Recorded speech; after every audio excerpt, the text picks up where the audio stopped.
5, 4, 3, 2, 1. All right, so are we live? Yeah. Hold on. All right, welcome everyone. Well, I don't know that everyone's here yet. Let me get this set up. Send a request. JG Signature Weddings. How you doing down there? Nice and warm in the Caribbean?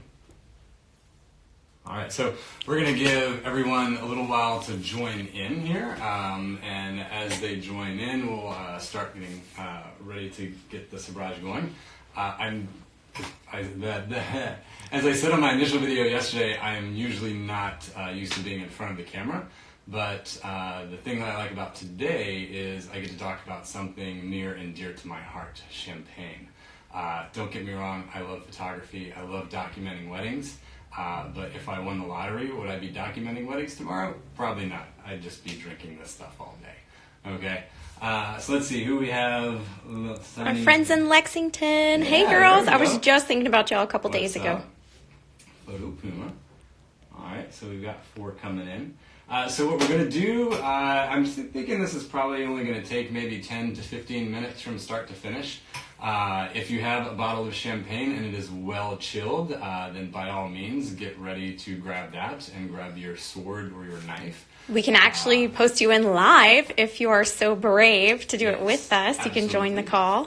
One thing I forgot to say is I wanted to make sure, or just say that I hope everyone is safe and healthy.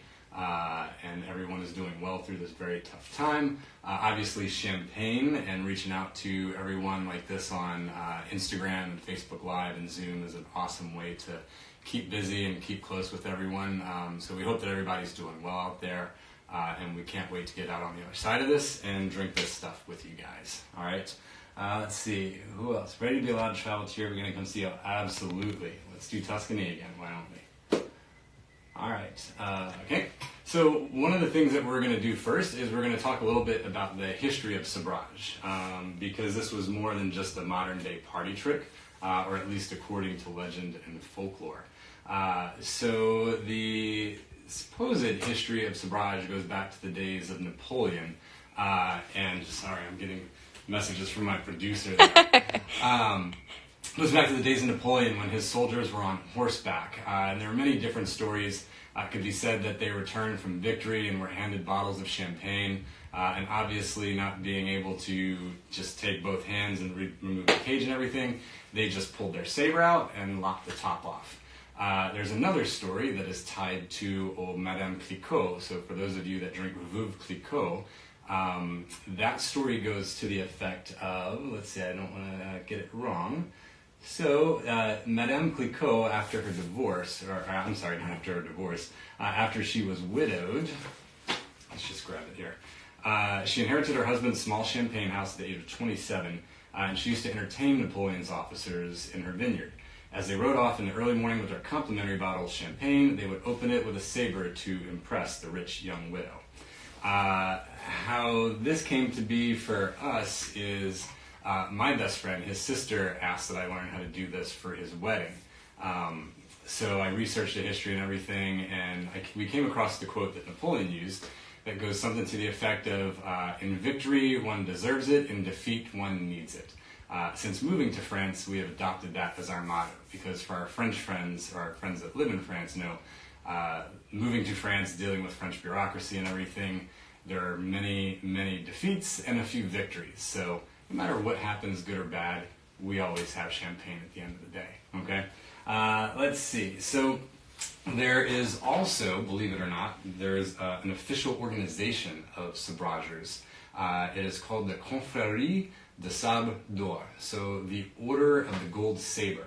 And in order to join it, you just go to one of their cavos and you say you want to learn how to do this, and they start teaching you. And like most military organizations, they actually have ranks as you climb up in experience. So I didn't realize this until today, but apparently I have a small claim to fame, at least if I lived in the UK I did. So if you've never sabraged before, you were considered a SABER. After that, you move up through the bottle sizes. If you sabrage a Magnum, which this is a regular bottle, 750 milliliters, Magnum would be un peu bigger. So, hey Valerie, how are you doing? So Magnum would be a little bit bigger. It's 2 bottles. And actually, I have a cool little stat for those of you that didn't realize the many different sizes of champagne. This is all the different sizes. Okay? So we have the Magnum, the Jeroboam, Rehoboam, Methuselah, which is this big guy here. This is 6 liters, which consists of 8 bottles together. The Salmanazar, the Balthazar, Nebuchadnezzar, which if you guys remember seeing the video of a 3 Michelin star restaurant at New Year's destroying a massive bottle when they tried to sabrage it, it was a Nebuchadnezzar that supposedly was around $2,000. A Nebuchadnezzar is 20 bottles of champagne in one large bottle. After that is the Salomon, the Souverain, the Primat, and the Melchizedek, or the Midas, and that one is 40 bottles all in one. That's the largest that they have. So let's see, we got a few more people coming in. Kevin's here. Kevin, yeah. So shout out to my buddy Kevin here in Paris. It's his birthday today, so happy birthday. Bon anniversaire. In honor, when he saw we were going to do sabrage, he decided to sabrage himself. But he took it to another level, which I've pulled off once, and he did it with the bottom of a wine glass.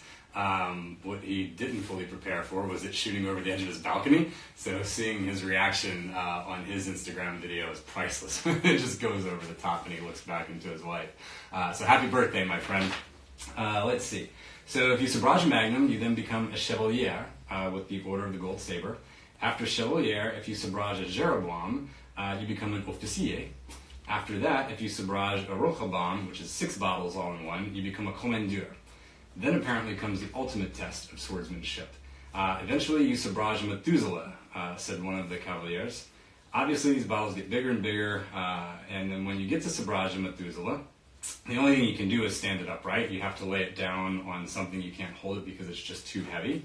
But apparently there are only 4 Grand Commandeurs in the UK that have sabraged this, and this guy right here, I did last year for Mardi Gras. This was the cork, so apparently I could be in rare company if I were ever to move to the UK.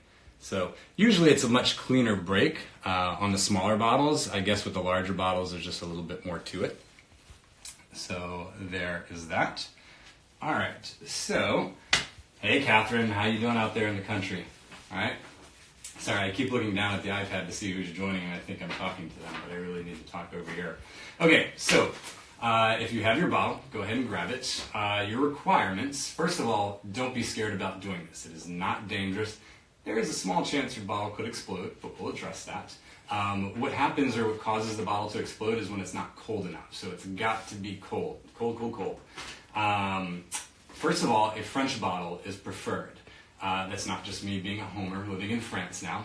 It has to do with the pressure in the bottles. Different types of sparkling wines have different levels of pressure. The French bottles of champagne have the highest pressure. Little trivia quiz here, or little trivia knowledge. So anything that's made in France within the Champagne region, which is just a 30-minute drive or 30-minute train ride from Paris, the 2 main cities are Reims and Epernay. Anything made within that region is called champagne. But almost everything that's sparkling is made in a very similar method to the way they do it in Champagne, but it just cannot bear that name. And Champagne protects their trademark so much when the iPhone or when Apple decided to do their rose gold or their champagne gold, the committee or whoever it is, the officials with Champagne, actually brought a lawsuit against Apple and won and said you cannot use that. That's how much they protect that. So let's see, where was I going with that? I lost my track. What was I talking about? Oh yeah, champagne. So if it's made in the Champagne region, it's called champagne. Anything sparkling made outside of the Champagne region, but in France, is called crémant. If it's made in Italy, it's called Prosecco. If it's made in Spain, it's called Cava. If it's made in the US, it's sparkling wine. So once you go from French champagne, all the other different types of sparkling have lower PSIs. So not that it won't work, you're just guaranteed better results with the French bottles, okay? So that's the first thing. Bottle of champagne, well chilled. Second, you want a heavy-duty knife, okay? So my knife of choice is my 10-inch chef's knife.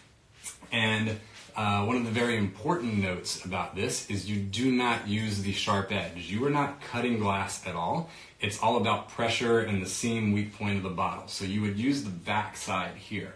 And I would suggest not using this.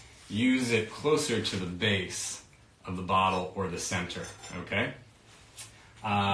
If you're really into doing this and you drink a lot of champagne, then you would go ahead and get yourself an actual SABER. I want to say we got this on a website called bighammerwines.com. It's about $150.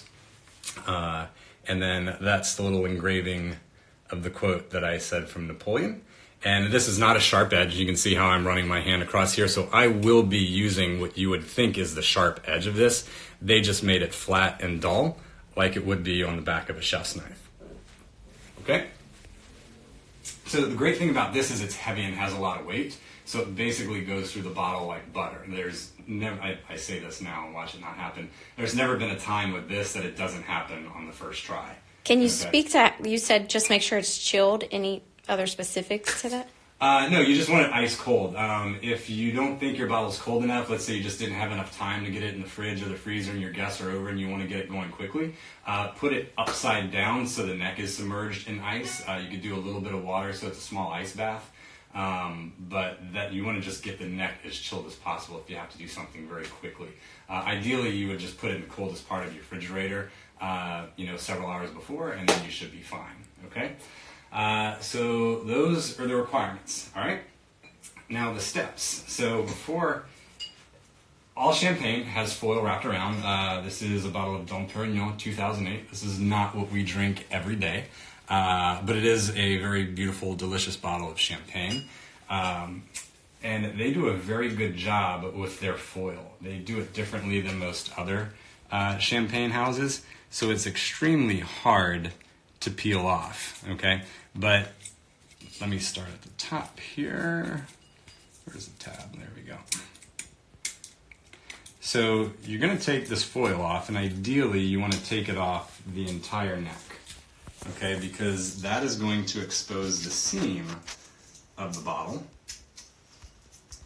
Sorry, just give me a second here. Do we have any questions yet? Oh, hey Annette, how are you doing? Hope you guys had a good Mardi Gras. Let's see. Okay, so come back in with the camera, Cheyenne.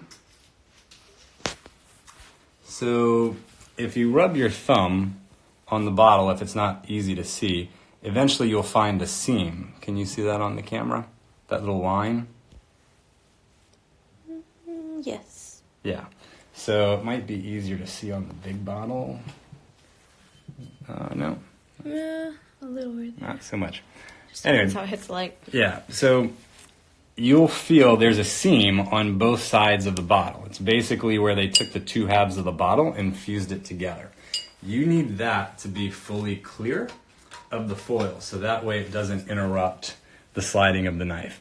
I think because Dom Perignon's bottles have a much larger lip or ridge right here, the technical term, believe it or not, for this little ridge is called the annulus. But I think I might just leave it on this one.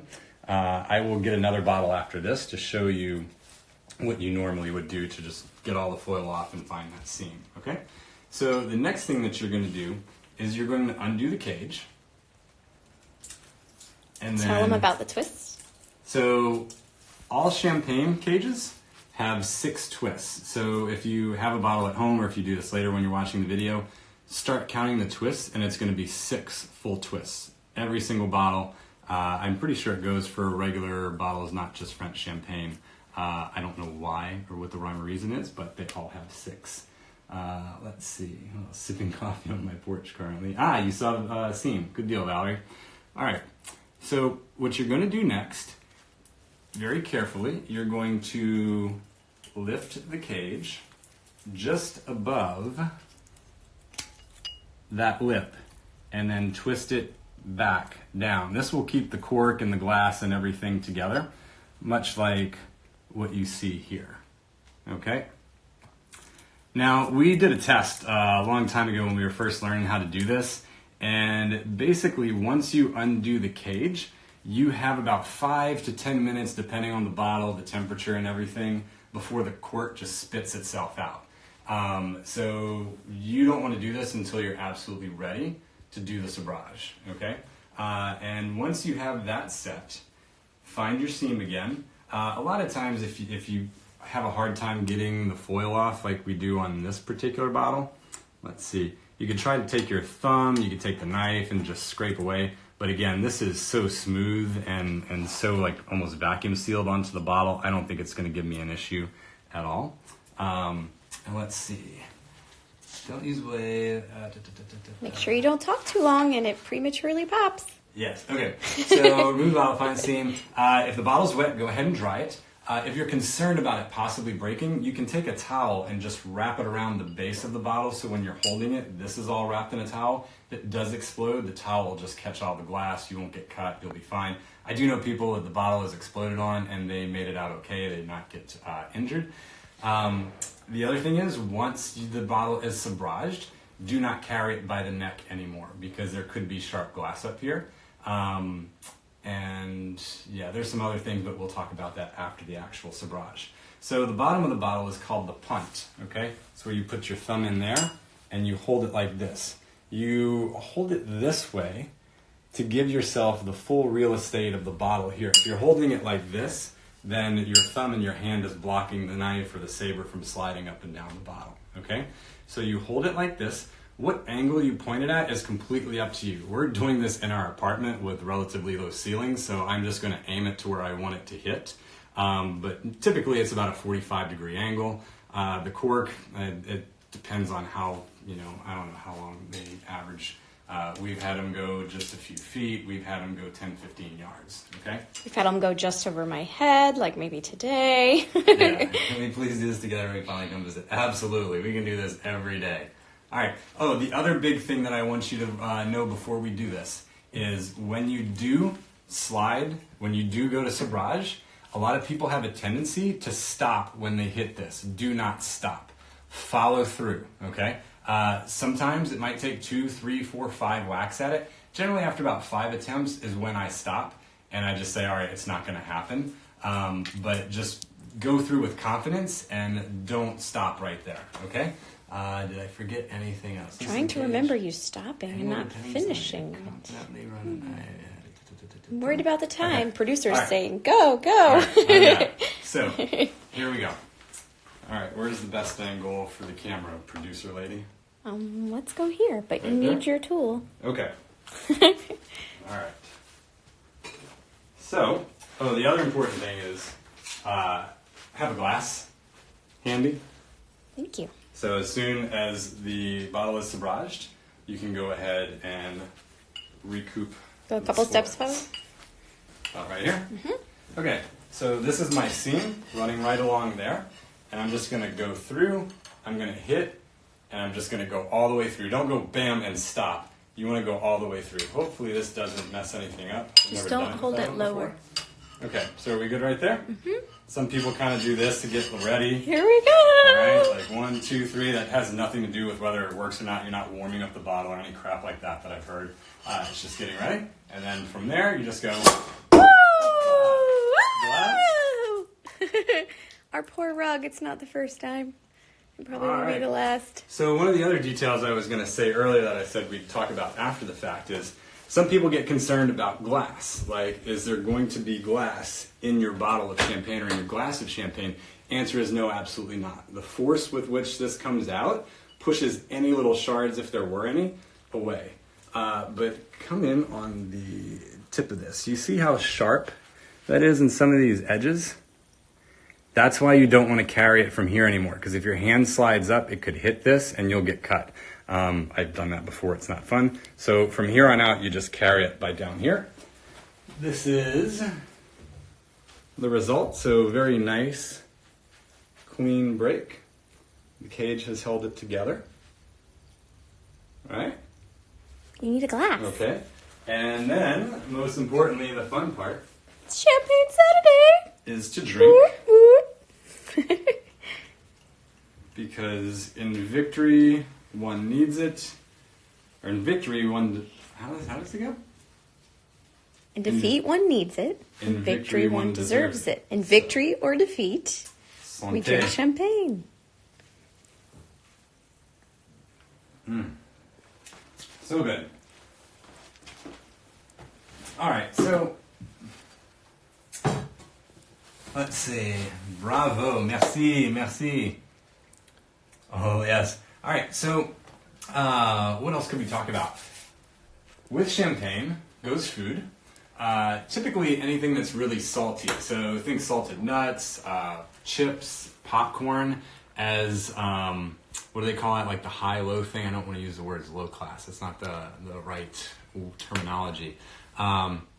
But even though popcorn and potato chips and salted nuts doesn't sound like something that would reach the level of champagne, it actually pairs really well because of the saltiness and everything. If you're in France and get to go to Champagne, one of the things you're going to notice a lot are these little rosé biscuits. But the other thing that they always have, often with champagne, are called gougères. So gougères are basically like a little puff pastry. And then it has some comté cheese, is usually the cheese that they put in it. It's not like a big gooey cheese ball or anything. It's just a little bit in there. It's kind of a nutty flavored cheese with a decent amount of salt. So this is one of the things that you're usually going to find in Champagne with the champagne tastings. Let me grab another bottle and show you guys.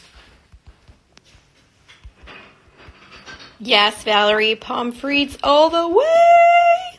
Okay, so this would be what you're most likely to incur. A very easy to peel foil. So you're going to take it off, and then you'll just peel all the way down. Okay. And then let's go over to the window light here. And is this your favorite bottle? This is actually my favorite champagne. So let's see. How's the light? So you see it's right here? Yeah, I can see it good on that one. That line. So that means there's going to be another one on the exact opposite side. Right there. Either one works, it's just the seam of the bottle. And you can see the lip isn't quite as pronounced here as the Dom Perignon. Right? So as delicious as Dom Perignon is, I don't think it's necessarily feasible for everyone to drink it every day. It certainly isn't for us. But this, I want to give a shout out to Champagne Etienne Charret. They are part of the Vigneron Indépendant, which is the independent wine growers in Champagne, so they're smaller producers. I order this at €16 a bottle, and within 2 days, a case of it's delivered to my door. Absolutely delicious. Has an oaky-ish profile that Doug really loves. So if you go to Champagne, definitely check out all the big houses. They have beautiful caves, beautiful houses to visit. But definitely also check out the independent wine growers, the Vigneron Indépendant, because they make some really good stuff that you're just not going to find in the stores back home. Okay, let's see. What else? Oh, yes, pommes frites, champagne and pommes frites. Do we have any questions? Did anybody do this while they were watching? Has anybody that's watching done this before? Yeah. Let's see. Talk to us. What we got? Anybody? No? Everybody's going to watch the replay and get their bottles chilled. So, styled shooting champagne. That's yes, you know? yes. I'm not going to complain about that one. We could do that. Doug wants to do his first Century ride to Champagne. It was supposed to have happened last fall, but didn't. So hopefully it's supposed to happen this year. So for those of you not into cycling, a Century ride is your first 100-mile ride ever. It just so happens to be that Champagne is 100 miles from Paris. So what better way to celebrate getting your first 100 miles than arriving in Champagne? And we'll just talk to, let's see, I've had several clients do this at the start of reception. I love it, absolutely. So the surprising thing about the 2 or 3 times that we've been to Champagne is the restaurants. We have dined at some amazing restaurants and spent probably half of what we spent in Paris. It was actually so cheap. There are several good restaurants in Epernay and in Reims that have prefix meals. So one was a Michelin star restaurant. And I think for dinner it was it €45 for the 3-course? Yeah, it wasn't bad at all. Ridiculously cheap. And there are some other non-Michelin starred that were €35, €37 for a 3-course prefix meal, and they were spectacular. Did you just reverse the camera? Oh, yeah. There you are. Look. I hijacked. Yes, she is. So what are you guys doing to help pass the time on this Saturday? For us, actually, and for those of you that didn't know, we are in Paris. It is 6:25 p.m. We do daylight savings time tonight, so we're a couple of weeks behind the U.S. So I think we're going to go from 6 hours to 7 hours behind now for Central. Is that right? Yeah. Yes. Okay. We're normally 7, Got except for this few week time span. We are 6 and only 5 ahead of Eastern right now. Yeah. And for those of you that saw the initial video I posted yesterday, we do have more things coming this week. So I know you've gotten kind of a sneak peek here at the apartment, but for our American friends that are used to like the 1,500, 2,000 square foot places, we are going to give you a tour of our 440 square foot apartment and show you how we live tiny in Paris, but very comfortably. We will tell you the 2 lotion story. I know we got a lot of comments on that. People are anxious to hear about that one. But I think right now we could show you the terrace because we cleaned that up of bikes and everything today. We were initially going to do all this outside. It was really warm earlier today because we get the sunny part early in the day, but it's gotten a little chilly. This is currently our saving grace of 440 feet. We got our bikes. Usually we keep them covered, but weather was nice today and used to them. Got a little roundabout down there. I feel like I need to start making names for our neighbors because, of course, we're all seeing each other a lot right now, hanging out. Nobody's out right now, though. So that Doug will know who I'm referring to, even though I don't know their real names. Hi, Toulouse. We did have a request for videos of Toulouse, and we made one today, giving him a baguette so you can see just how French this dog has become. And it's hard to see, but in the distance... there! That's the Eiffel Tower. Juste le type. We call it chez Juste le type. Hi, pup. Yeah, say hi. Toulouse, sit. Sit. Sit. I don't have any baguette. I just want you to sit. Oh, that's a good boy. Say hi, everybody.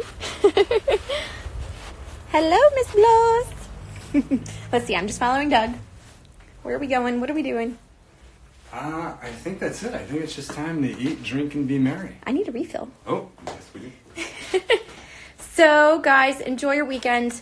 I hope everyone's taking time to rest and rejuvenate during this time. I know we are trying to stay a little normal through the week and enjoy our time on the weekend as much as possible right now. I thought you had it reversed on you. Oh, no, I don't. I was still... Oh. But we can say bye together. There you are. Whew, man, I'm way overdue for a haircut. So, we will post more soon. Cheers. Cheers. Santé. Santé. Bye, guys. Au revoir. Bisous, bisous. Love y'all, too. I hope to see you the next time I'm in Kentucky. Thank you, Valerie. You, too. Yay. See y'all later.